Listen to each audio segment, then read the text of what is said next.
भाई आज का जो वीडियो है ना वो और भी ज्यादा यूनिक होने वाला है। जिनको पता है 30 प्लस या 35 प्लस वाले लोगों को मालूम है, बाकी आजकल की युवा पीढ़ी को नहीं मालूम। पहले वाले जो डीजे होते हैं वो किस तरीके होते थे और इनको बजाने का सारा सिस्टम कुछ इस तरीके से होता था। स्पीकर अलग से इसमें लगता था और जो अपना मटकी होती है मटका, उसमें स्पीकर रखे मटके में बार बार होल करके उसमें जो डीजे का बेस निकलता है वो निकालना और जोर जोर आवाज से बजाना। जबकि इसके अंदर ज्यादा पावर नहीं होता था, 5 या 6 वोल्ट से तो ये खुद ऑपरेट होता है। 4 शेयर लगते 1.5 वोल्ट के, 1.5 3 6 वोल्ट से तो ये चलता था। 6 वोल्ट में कहाँ से वो इतना पावर आएगा। 8 वाट का तो ये पूरा है। इसका पीछे का बैकग्राउंड दिखाऊंगा तब देखना। और ये कैसेट है इसका, जिसमें ज्यादा गाने आते ही नहीं थे। आजकल एक मेमोरी में 1000 GB तक लोड होता है। पहले एक कैसेट में 5-6 गाने होते थे पूरे ही, और एक साइड में 4 या 3 और एक साइड में 4 या 3 इस तरीके से होते थे। कुछ कैसेट 60 मिनट की होती थी, कुछ कैसेट 90 मिनट की होती थी। तो ये इसका सेटअप है। और इसका ढक्कन भी बाहर निकालने का कुछ अलग ही जुगाड़ है। एक वायर लगे हुआ है, उसकी मदद से इसको बाहर निकाला जाता है, क्योंकि जब बटन खराब होता है तो कहीं ना कहीं कुछ जुगाड़ करते थे। ये जुगाड़ का सिस्टम आज का नहीं, बहुत पुराना है। अब इसका मैं पीछे का जो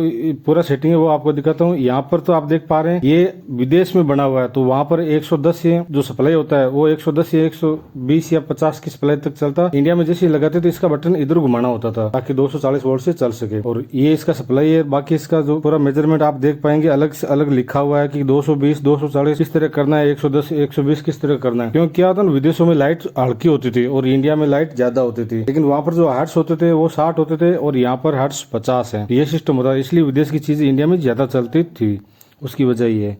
बाकी आप short wave, medium wave, mega hertz, वो जो रेडियो की फ्रिक्वेंसी है वो लिखी गई है, जिसको आप अच्छे तरीके से देख सकते हो, किलो हर्ट्स जो भी है। और यहाँ पर आप देख रहे हो 8 वाट लिखा हुआ है। इसका पावर शीट सिर्फ और सिर्फ 8 वाट होता था। 8 वाट मान के चलो, जो एलईडी बल्ब चलाते हैं हम 8 वाट का, बस इतना ही लोड लेती थी। तो कहाँ से डीजे बनेगा। लेकिन इसके साथ कुछ एम्पलीफायर बना के अलग से जुगाड़ करके बजाते थे, वो एक अलग चीज थी। और जो फॉरेन से लेकर आते थे वो तो डब्बा बहुत बड़ा लेके आते थे, जिसको आप अनुमान लगाओ तो कम से कम मीटर या मीटर से बड़ा ही होता था। और बड़े बड़े स्पीकर, उसका साउंड थोड़ा बड़ा होता था। तो उसमें भी उस टाइम एम्पलीफायर ने इतना प्रोग्रेस नहीं किया था जैसे आजकल जैसे डीजे बजता है। बेस 18 8 बास, 16 बास, 25 बास, जो भी अलग अलग आता है। तो उस टाइम नहीं था। उस टाइम तो सच बताऊं तो एक बास भी नहीं था। लेकिन जो मटकी में बजा के जो गाना का आनंद लिया जाता था वो एक अलग ही होता था। जब मैं इसको ऑन करता हूँ तो ये नॉर्मल चल रहा है। ये मेरे दोस्त के घर गया तो वहां से मुझे मिला, तो मैं इसको उठा लाया। आज इसका एक्सपेरिमेंट करते हैं। इसमें प्रॉब्लम थी, इसमें आवाज नहीं आ रही थी। और ये इतना कचरा घुसा हुआ है, कहीं से भी कोई सर्किट फॉल्ट हो जाएगा तो आवाज तो इसका बंद होना ही होना। तो इसका आवाज भी मैंने चालू किया है, वीडियो देखना पूरा। और की जो यादें हैं वो भी हम आज ताजा करेंगे। तो इसमें जो बड़े सेल आते थे, आजकल तो वो सेल मार्केट से गायब भी हो गए। बड़े सेल आते थे जिनका बैकअप कुछ ज्यादा होता था। एक टेप मतलब 1 दिन 2 दिन 3 दिन तक आराम से चला पाते थे। और जब किसी यार दोस्त के से मिलने जाते थे तो उस टाइम बैलगाड़ी का या ऊंट गाड़ी का दौर था, तो वहां पर रख के, और जब कोई आदमी सामने से आते हुए दिखता तो उस टाइम उसको स्पेशल बजाते थे, क्योंकि सेल का लिमिट टाइम होता था, वो जल्दी डिस्चार्ज हो जाते थे। तो वो एक अलग ही दौर था। तो उस टाइम की चीजें अब मैं इसको खोल के इसका अंदर का दिखा रहा हूँ। अंदर में भी इसमें बहुत सारा सिस्टम होता है। आजकल का कोई एम्पलीफायर किसी को भी उठा लो, उसमें कुछ नहीं होता। 3 वोल्ट से तो उसका पूरा एम्पलीफायर चालू हो जाता है। और जो हाई पावर जैसे मेमोरी लगाते हैं वो तो 3 वोल्ट से हो जाता है। उसके बाद 12 वोल्ट से आप हाई पावर ले सकते हो और कितना ही वाट ले सकते हो, 100 200 500 वाट तक ले सकते हो। क्योंकि ये तो टेप पूरा ही 8 वाट का है। आप आइडिया लगा सकते हो कि उस टाइम इसकी कितनी आवाज रही होगी। और इसका जो रेडियो का फ्रीक्वेंसी वाला सेट है, इसमें रबड़ लगा हुआ है। ये रबड़ पूरी तरीके से टूट गया है, तो मैं इसको वापस नहीं लगाने वाला, क्योंकि इसका लगाने का फायदा भी नहीं। कहीं जाके गिरा नहीं फंसेगा तो कैसेट को भी नहीं चलने देगा। ये पूरा टूट गया है। पहले मैं सोचा इसमें कुछ डोर होगी तो मैं कुछ जो अपने घर में जो डोर होती है वो लगा के इसको फिक्स कर दूंगा। लेकिन इसमें डोर नहीं निकली, प्लास्टिक का जो टेप निकला है। और ये टेप, इसका कोई भी सामान आज के टाइम में मिलना ही मुश्किल है। पैसों की बात नहीं, कितना भी पैसे दे दो यहाँ पर आज तक इसका सामान नहीं मिलता। तो मुझे तो इसका जो साउंड है वो ठीक करना है। तो उसके लिए मैं इसका जो कैसेट का पूरा हब है उसको खोल के और उल्टा कर देता हूँ। अब इसमें भी एक मोटर है और मोटर के पास में एक छोटा होल देख पा रहे हैं। यहाँ से जो आवाज होती थी उसको स्पीड और कम किया जाता था। मतलब आवाज यहाँ से हम खुद सेट कर पाते थे कि कितना स्पीड रखना है। जैसे आजकल यूट्यूब के आप वीडियो चलाते हो तो उसको स्पीड करने के लिए उसके पास अलग से बटन दिया होता है, क्योंकि डिजिटल टेक्नोलॉजी, उस टाइम डिजिटल तो था नहीं। तो यहाँ से इसको घुमा के और हम इसकी स्पीड को तेज धीरे कर लेते थे। तो 60 मिनट का कैसेट होता था ना, उसको 15 मिनट में पूरा कर देते थे, क्योंकि यहाँ से स्पीड घूमता था। अब इसका जो बिटाडीन लगा के और मलहम पट्टी कर रहा हूँ मैं। इसमें कचरा फंसा हुआ और कुछ नहीं है। कचरा निकाल दूंगा तो ये आवाज यहाँ से ही निकाल देगा, क्योंकि आवाज छोटा सा अगर इस पार हो गया तो आवाज नहीं निकालता।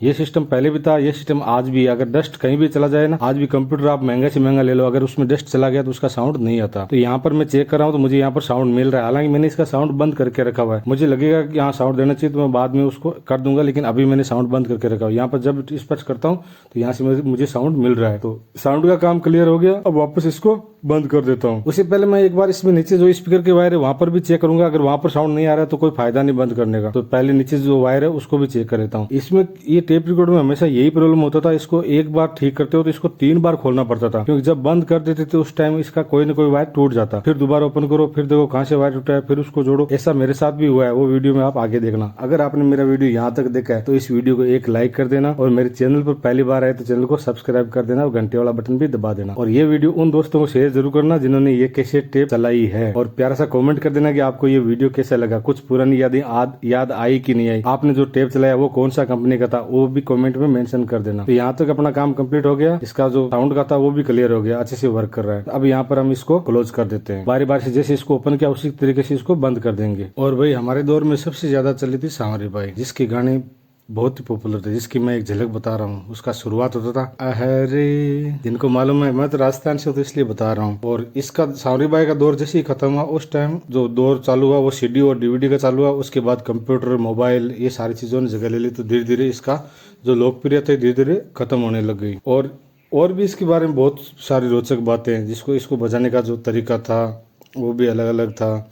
और जो सेल होते थे जब डिस्चार्ज होते थे तो वो सेल का ऊपर का कवर निकाल के, और उसके ऊपर जो उस टाइम तो नहीं मालूम था लेकिन अभी मालूम है, ऊपर का जो कवर था वो जिंक का होता था। उस टाइम सेल भी अच्छी क्वालिटी के बनते थे, तो उस जिंक को जो राख का ढेर होता थोड़ा गर्म होता उसमें डाल के थोड़ा सेल को गर्म करके फिर लगाते और फिर इसको एक दिन और बजाते, ऐसा कुछ सिस्टम था। और उस टाइम जो रेडियो का प्रचलन था वो भी बहुत जोरों पर था, रेडियो में भी सेम सेल लगते थे, लेकिन रेडियो में वो सेल 1 महीने तक चल जाते थे। इससे अच्छा वो था, लेकिन उसका वेट करना पड़ता था। जो राजस्थान के गाने भी जोधपुर सूर्य नगरी से जो प्रसारण होता था उसके गाने भी सुनते थे, वहां पर भी राजस्थान के जो कथाएं गाने होते वो आते थे। लेकिन जब पसंदीदा गाना सुनना होता तो इसी का ही दौर अच्छा था। और इसी के साथ साथ आया था मार्केट में जो VCR, VCD क्या क्या नाम होते थे, उसका दौर भी इसी के साथ चला था। तो उसमें भी रील चली थी, वो थोड़ी मोटी आती थी, उसका कैसेट भी थोड़ा मोटा होता था और कैसेट में एक लॉक भी होता था। तो ये है पुरानी बातें। और इसको जैसे ओपन किया ठीक उसी तरीके से इसको बंद करना होता है। मशीनरी का यही सिस्टम होता है, जो स्क्रू हमने सबसे पहले खोला वो सबसे लास्ट में टाइट करना होता है। तो अब इसका सेटअप पूरा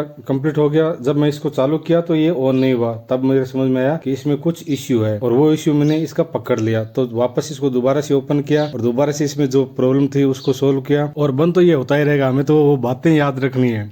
जब हेड में कुछ कचरा फंसता तो उसमें कपड़ा लगा के पानी लगा के हेड को भी साफ करते थे। रील फंस जाती थी, उस रील को निकाल के फिर दूसरा कैसेट लगाते थे। कई बार रील टूट जाती बीच में से, तो जो आग का पेड़ होता है उसका दूध या पीपल का दूध या बरगद का पेड़ होता है उसका दूध लगा के उसको चिपकाते थे, फिर उसको चलाते थे, फिर फंस जाती थी। कोई कैसेट मांग के लेकर जाता वो वापस देता नहीं, उसके लिए झगड़ा, बहुत सारी बातें हैं भाई इसके मामले में तो। लेकिन जब ये टेप दिखती है तो वो सारी चीज़ें सामने आ जाती है। और इसमें तो प्रॉब्लम सोल्व हो गई। और इसमें जो अलग अलग टेप होती है उसका सिस्टम सबका अलग अलग होता था, किसी में अलग सिस्टम, किसी में अलग सिस्टम। लेकिन सोचो उस टाइम लोगों ने हमको ये सिस्टम बना के दिया, ये भी बड़ी बात है। आज के टाइम टेक्नोलॉजी ने बहुत तरक्की कर, लेकिन उस टाइम इतनी तरक्की नहीं हुई थी। तो धीरे धीरे मैं आपको इसी के बारे में बता रहा हूँ। और भजनों के मामले में हमारे जो रामनिवास जी जो कि भजनों के अच्छे गायक कलाकार थे राजस्थान के, तो उनके भी भजन बहुत ज्यादा सुने जाते थे। आपका फेवरेट गायक कलाकार कौन था कमेंट जरूर करना। और आपने फिल्मों में भी कौन सी फिल्मों की अच्छी जो रिकॉर्डिंग है वो सुनी वो भी कमेंट कर देना। और आपके हर कमेंट का हो सके तो मैं रिप्लाई करूंगा। और आज की वीडियो में बस इतना ही, मिलते हैं नेक्स्ट वीडियो में, तब तक के लिए धन्यवाद।